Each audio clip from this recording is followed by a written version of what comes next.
નમસ્કાર વિદ્યાર્થી મિત્રો, આજે આપણે આ લેક્ચરની અંદર એક દાખલો જોવા જઈ રહ્યા છીએ. જે દાખલો મોસ્ટ ટાઈમ છે, ગઈ બોર્ડની એક્ઝામમાં પૂછાઈ ગયેલો છે. ઓકે મિત્રો, લાસ્ટ લેક્ચરની અંદર મેં તમને ક્રિન્ચોફના નિયમો વિશે માહિતી આપી. ક્રિન્ચોફના આપણે બે નિયમો હતા, એક તો જંકશનનો નિયમ હતો અને એક લૂપનો નિયમ હતો. બરાબર, જંકશનના નિયમની અંદર પણ જંકશન માટે આપણે શું જોયું હતું કે જેટલા પ્રવાહો જંકશનમાંથી નીકળતા હોય એટલા પ્રવાહો પાછા તમને મળવો જોઈએ. આ પ્રવાહ અંદર એન્ટર બે બિંદુએ થાય છે તો આ પ્રવાહ અહીંયા પણ મળવો જોઈએ બેટરીમાંથી. જેટલો પ્રવાહ અહીંયાથી નીકળતો હોય એટલો છેલ્લે બેટરીને છેલ્લે પ્રવાહ મળવો જોઈએ.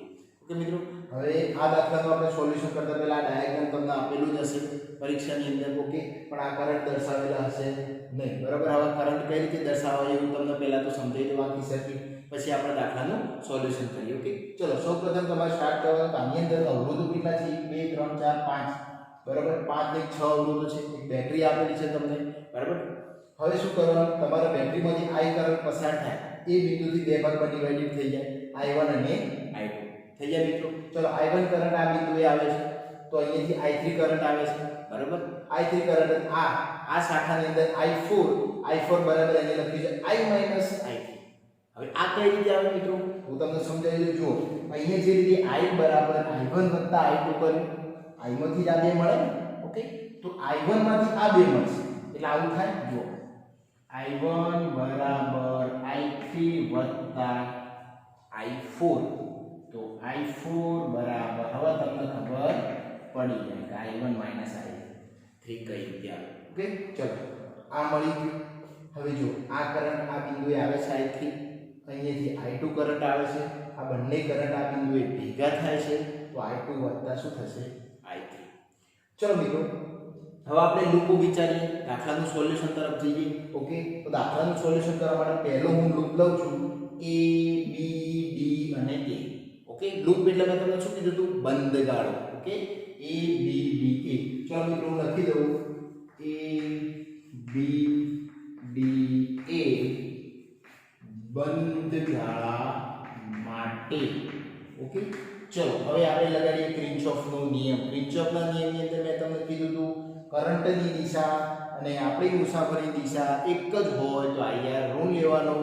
કરંટની દિશા અને આપણી મુસાફરીની દિશા અલગ અલગ હોય એટલે કરંટ આ દિશામાં હોય, આપણે સામેની દિશામાં હોઈએ તો IR કેવું લેવાનું? ધન. ઓકે, આપણી મુસાફરીની દિશાની અંદર બેટરીનો એન્ડિંગ પોઈન્ટ પ્લસ હોય તો બેટરી પ્લસ લેવાની. આપણી મુસાફરીની દિશામાં બેટરીનો એન્ડિંગ પોઈન્ટ માઈનસ હોય તો બેટરી શું લેવાની? માઈનસ. ઓકે ચલો સ્ટાર્ટ કરીએ. આપણે અહીંયાથી સોલ્યુશન કરશું એટલે તમને એક આઈડિયા આવી જશે. ઓકે ચલો, એ બિંદુથી હું સ્ટાર્ટ કરું છું. એ બિંદુથી સ્ટાર્ટ કરું અને વચ્ચે રસ્તામાં શું મળે છે? 10 ઓહ્મનો અવરોધ મળે, રેઝિસ્ટન્સ, અને I1 કરંટ મળે. જો કરંટની દિશા જે તીર આપેલું છે એ કરંટની ડાયરેક્શન સૂચવે છે, એટલે કે પ્રવાહની દિશા સૂચવે છે. ઓકે, તો ચલો, તીર આમ છે તો કરંટની દિશા શું હશે? આમ હશે. તો આપણી પણ દિશા શું હતી? A B D A. આપણી મુસાફરીની દિશા પણ આમ હતી. તો બંનેની દિશા શું છે? સરખી છે. એટલા માટે મેં શું કીધું? IR માઈનસ લેવાનું. એટલે જો મિત્રો, માઈનસ 10 I1 થશે. ચલો, B થી આપણે D માં જઈએ. એ પણ દિશા એક જ છે. આપણે પણ આમ જઈએ છે, કરંટ પણ આમ છે, તો એમાં પણ શું આવે? Minus 5 I3. ઓકે ચલો, D થી પાછા A માં આવો. એ પણ શું આવશે? બદલાય છે. અહીંયા ખાસ જોજો મિત્રો, કરંટની દિશા આમ છે, આપણી દિશા આમ છે, એટલે એમાં શું આવે? પ્લસ આવે. તો પ્લસ 5I2 0. મિત્રો, આની અંદરથી તમે 5 કોમન કાઢશો એટલે અહીંયાથી 5 નીકળી જશે, અહીંયા પણ 5 નીકળી જશે. તો આવું સમીકરણ આવે. I2 બરાબર 5 to 10 થાય ને, એટલે શું આવે? 2I1 વત્તા I3. પડશે ખબર? આ તમારું પહેલું સમીકરણ આવી ગયું. પહેલા બંધારણ કશું નહીં કરવાનું મિત્રો, બેઝિક વસ્તુ છે, તમને આઈડિયા આવી જાય. 5 કોમન કાઢો ને તો I2 બરાબર 2I1 વત્તા I3 થાય. ઓકે ચલો, હવે બીજો બંધગાળો આપણે વિચારીએ. બીજો બંધગાળો તમને શું કયો વિચારશું? B C D B. Okay, B C D B. તો હું લખી દઉં અહીંયા B C D B બંધગાળા માટે. ચલો મિત્રો, હવે તમે જાતે આઈડિયા લગાવો તો શું આવશે?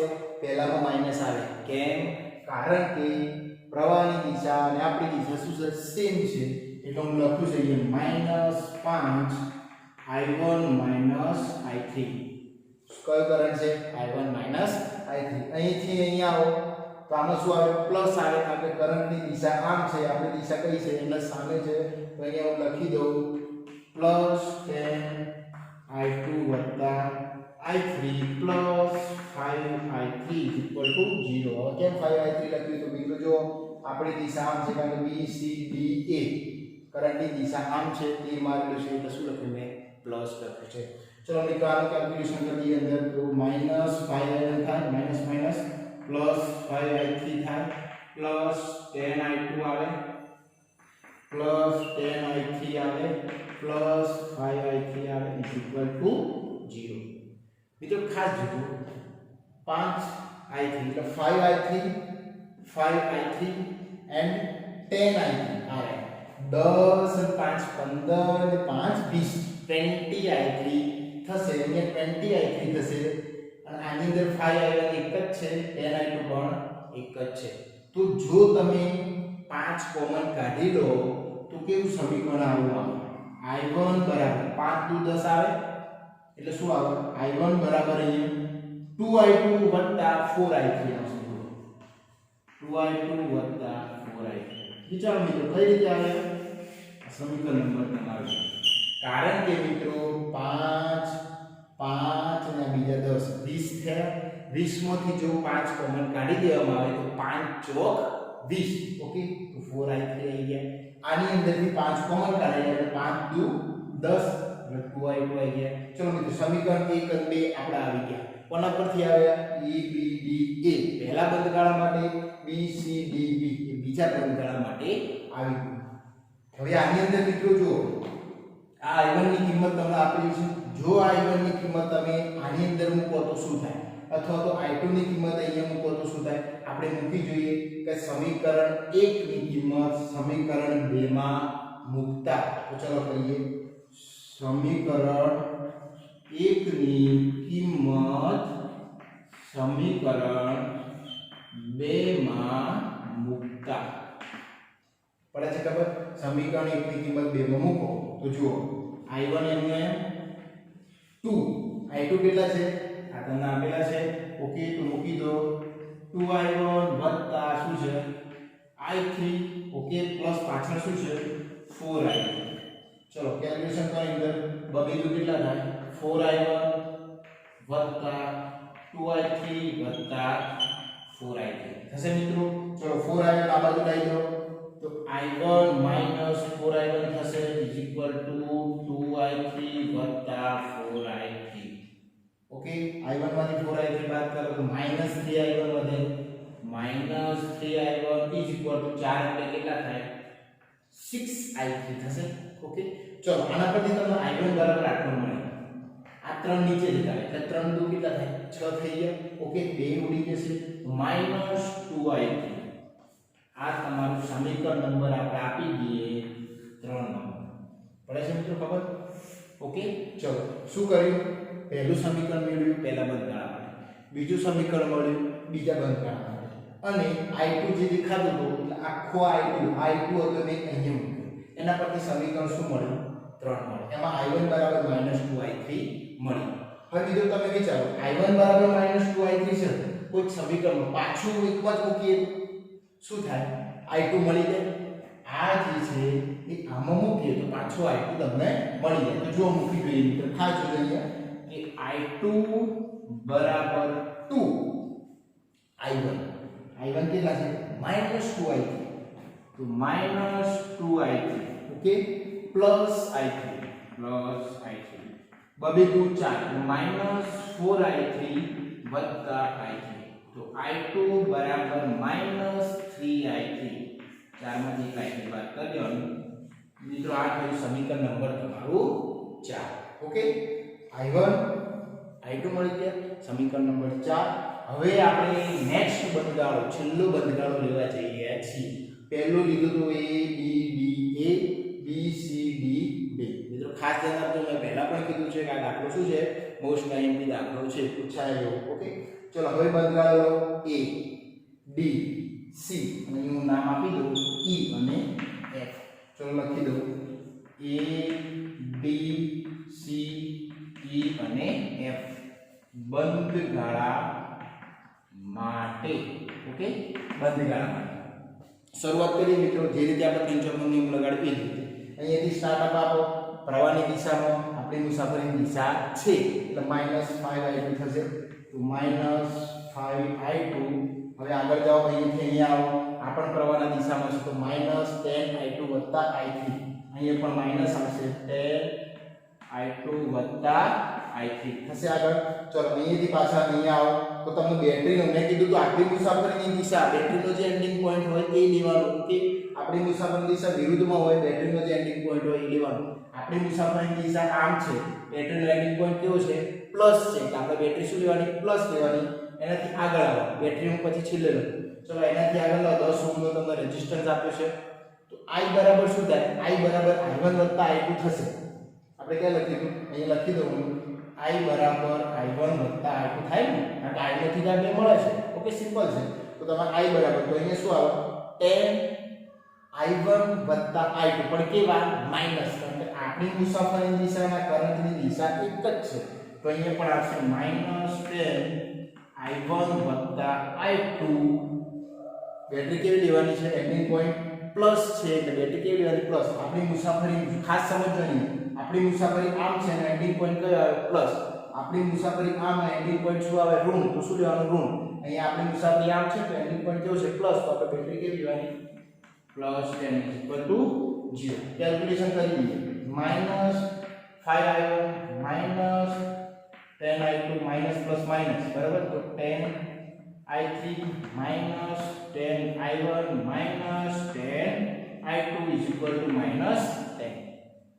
આ બધું માઈનસ છે માઈનસ પ્લસ કોમન કાઢો તો તમારે શું વધે અહીંયા ખાસ જોજો i2 અને 5i2 કેટલા થશે 25i2 ઓકે 5 તમે કોમન કાઢો તો અહીંયા 2i2 બને 5 2 10 એટલે અહીંયા આપશે તો હું લખી દઉં i1 કેટલા છે તો 2i1 તો છે કારણ કે 5 કોમન કાઢ એટલે 5 2 10 થશે ઓકે i2 બીજા ક્યાં દેખાય બીજા અહીંયા 10i2 છે અને આ કેટલા છે બીજા 10 છે આ કેટલા છે 5i2 હજી હશે 25i2 આપણે થશે અહીંયા જો 5i2 છે સોરી ઓકે અહીંયા 5i2 એટલે 25 થશે એટલે 5 5 25 એટલે પ્લસ 5i2 આવશે 5 કોમન કાઢેલા છે મિત્રો ખાસ ધ્યાન આપજો આની અંદર તમારે પહેલા i2 નો સરવાળો કરી દેવાનો 10i2 પછી શું છે 10i2 અને 5i2 એટલે 25i2 થઈ જશે આ અને આ i3 તો 10 જ છે અને i1 પણ 10 જ છે તો 2 છેલ્લે શું વધશે ખબર છે પ્લસ 2i3 કેમ 2i3 આ આમાંથી 5 કોમન કાઢી નાખીએ એટલે 5 2 10 થાય ને 5 કોમન કાઢે તો એ તો વધે ને સિમ્પલ બેઝિક વસ્તુ છે મિત્રો ખબર પડી જાય તમને અને અહીં શું આવશે 2 કારણ કે આ માઈનસ હતા પેલી બાજુ પર માઈનસ છે એટલે આ જે 5 કોમન કાઢે તમે ક્યાં લઈ લે ભાગાકાર એટલે 5 2 10 એટલે અહીંયા 2 આવશે ઓકે આનું નામ આપણે જે સમીકરણ નંબર આપણે અહીંયા કેટલો મળ્યો તો 4 તો આ સમીકરણ નંબર કેટલો આવે મિત્રો 5 બરાબર છે હવે ચલો મિત્રો તમને i1 ની કિંમત પણ આપી છે i2 ની કિંમત પણ આપી છે એ આમાં મૂકી દઈએ તો શું થાય જોઈએ 2 કૌંસની અંદર i1 કેટલા છે -2i3 તો -2i3 થશે વત્તા 5 i2 કેટલા છે મિત્રો -3i3 તો અહીં લખીએ -3i3 વત્તા 2i3 is equal to 2 ચલો બબીદુ 4 -4i3 પ્લસ માઈનસ માઈનસ અને અહીંયા પણ કેટલા આવે -5 તરી 15i3 વત્તા 2i3 is equal to 2 ચલો 15 અને 4 19 માંથી 2i3 બાદ કરવાની કેટલા આવશે -17 એટલે -19i3 વત્તા 2i3 is equal to 2 અહીંયા આવશે -17i3 is equal to 2 17 પેલી બાજુ લેવાનો તો તમને એક કરંટ આપણે મળી ગયો જો તમે i3 is equal to 2 ભાગ્યા 17 એટલે -2 ભાગ્યા 17 સમીકરણ નંબર 6 મિત્રો તમને i3 કરંટ મળી ગયો આપણે શું શોધવાનું હતું જો અહીંયા દરેક શાખામાંથી વહેતો પ્રવાહ શોધો પ્રવાહનો એકમ શું થાય એમ્પિયર એટલે પાછળ શું લખી દેવાનું a એટલે એમ્પિયર i3 તમને મળી ગયું એક કરંટ મળી ગયો હજુ તમારે બે કરંટ શોધવાના છે અહીંયા આપણા જોડે i1 i2 પણ શોધવાનો છે ચલો i1 i2 આપણે શોધીએ તો શું થાય મિત્રો ચલો અહીં જોઈ લઈએ. હવે I3 ની કિંમત કયા સમીકરણમાં મૂકીએ તો તમને I1 I2 મળે. આમાં જ મૂકી દો ને. પડે છે ખબર? I1 શોધવું હોય તો I3 પણ મૂકી દઈએ. I2 શોધવું હોય તો પણ I3 મૂકાય. ચલો મૂકી દઈએ. I1 બરાબર શું છે? -2I3. I1 બરાબર -2I3. તો શું થશે? -2I3. I3 તમને કેટલો મળ્યો? -2/17. તો મૂકી દઉં -2/17. બબે તો કેટલા થાય? 4 થઈ ગયા. માઈનસ માઈનસ શું થાય? પ્લસ થઈ ગયા. એટલે 4/17 એમ્પિયર. ચલો મિત્રો આ કયો કરંટ મળી ગયો તમને? I1 કરંટ મળી ગયો. મિત્રો I3 મળી ગયો, I1 મળી ગયો. હવે બાકી રહ્યો તો લાસ્ટ I2 બાકી રહ્યો. I2 ની સમીકરણ કઈ છે? આ રહે. તો I2 બરાબર -3I3 થાય. હું લખી દઉં I2 બરાબર -3I3 તો -3 upon I3 કેટલા હતા? -2/17. કશું કરવાનું 2/17 માઈનસ માઈનસ પ્લસ 3 × 6 એટલે 6/17 I2 થાય. આ ત્રણે ત્રણ ભાઈ આપણને મળી ગયા સર્કિટના અંદર. પહેલા તો એક ભાઈ હતો એ જ ગયો, પછી બીજા બે ભાઈ નીકળી ગયા. બરોબર? એના અંદરથી તમને કરંટ મળી ગયો છે મિત્રો. ઓકે, હવે નેક્સ્ટ આપણે અંદર જોઈએ. I1 મળી ગયો, I2 મળી ગયો અને I3 મળી ગયો. મિત્રો રકમની અંદર ખાસ જોજો. આકૃતિમાં દર્શાવેલ નેટવર્કમાંથી દરેક શાખામાંથી વહેતો પ્રવાહ, શાખામાંથી તો તમે એક શાખા, ચલો આપણે AB શાખાનું લઈએ. ઓકે, AB બરાબર શું છે? I1 છે. તો હું લખી દઉં ડાયરેક્ટ AB બરાબર I1. તો I1 બરાબર કેટલો આવ્યો? તો 4/17. મિત્રો જોજો દરેક શાખામાંથી કીધું એટલે મારે દર્શાવવું પડે. AB શાખાનો મળી ગયો. BC શાખા, BC શાખા તમને આપેલી છે. હું લખી દઉં BC શાખા માટે I1 માઈનસ શું કરવું પડે? I3 કરવું પડે. કારણ કે BC શાખામાં શું છે? I1 માઈનસ I3 છે.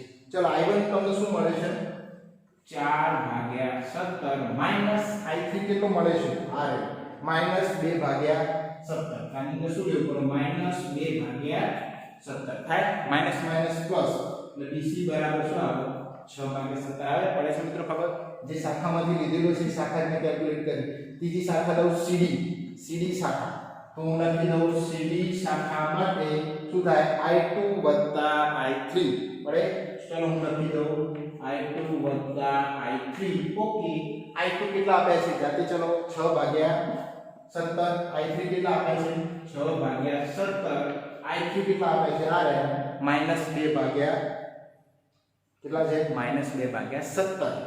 એટલે પ્લસ માઈનસ 2/17. મિત્રો તમે વિચારી શકો માઈનસ પ્લસ માઈનસ 6 માંથી 2 જાય તો 4. તો ચલો 17 ઉપર કેટલા આવે? 4. ચલો CD શાખામાંથી 4/17 કરંટ તમને મળી ગયો. હવે આગળ કોઈ શાખા બાકી રહી? આપણે આ લઈ લીધી. હવે AD શાખા બાકી રહી. AD માં તો I2 છે. તો I2 ની કિંમત તો તમને મળેલી છે. હું AD લખી દઉં. AD બરાબર I2 બરાબર કેટલા છે? 6/17 એમ્પિયર. બધા એમ્પિયર વિદ્યુત પ્રવાહનું એકમ. હવે લાસ્ટ એક શાખા બાકી રહી. કઈ? આ આવી ગઈ, CD આવી ગઈ, AD આવી ગઈ. તો કઈ વધી? BD. તો લખી દઈએ આપણે BD બરાબર કેટલો કરંટ છે આમાં? I3 કરંટ છે. હું લખી દઉં I3 કરંટ. I3 બરાબર તમને કેટલો મળે છે? -2/17. હું લખી શકું અહીંયા -2/17 એમ્પિયર. ઓકે મિત્રો, ખાસ જોઈ લીધું. લખવું હોય તો ચોપડાની અંદર લખી શકો છો. ઓકે, આ દાખલો મોસ્ટ આઈએમપી છે. મેં તમને પહેલા પણ કીધું છે. હવે મિત્રો નેક્સ્ટ લેક્ચરની અંદર આપણે આવા જ કંઈક બીજા દાખલાઓ જોઈશું, જેમાં પ્રિન્સિપલનો નિયમ લગાડીને આનું સોલ્યુશન કરતા હોઈએ છીએ. Okay, thank you.